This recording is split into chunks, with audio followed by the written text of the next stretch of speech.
ইরানের তুলনামূলক সস্তা ড্রোন মোকাবিলায় যুক্তরাষ্ট্র ও তার মিত্রদের ব্যয়বহুল আকাশ প্রতিরক্ষা ব্যবস্থার উপর নির্ভর করতে হচ্ছে, যা সামরিক ব্যয়ের ভারসাম্য নিয়ে নতুন উদ্বেগ তৈরি করেছে।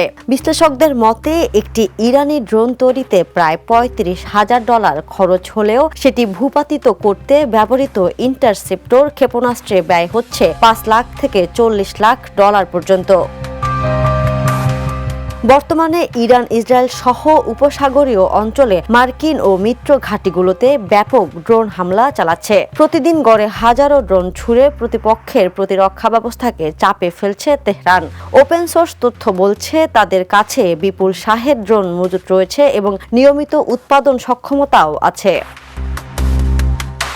2025 সালের জুনে মাত্র 12 দিনের লড়াইয়ে যুক্তরাষ্ট্রে 150টি থার্ড ইন্টারসেপ্টর ব্যবহার করে, যার প্রতিটির দাম প্রায় $1,50 লাখ। বিশেষজ্ঞদের সতর্ক বার্তা, ইন্টারসেপ্টর তৈরির চেয়ে দ্রুত হারে ব্যবহার হওয়ায় মজুদ দ্রুত ফুরিয়ে যেতে পারে।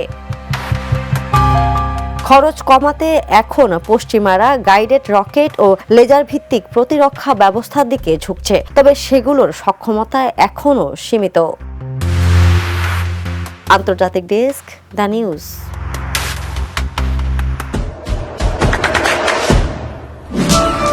দেশে দেশে সবার সাথে দ্য নিউজ।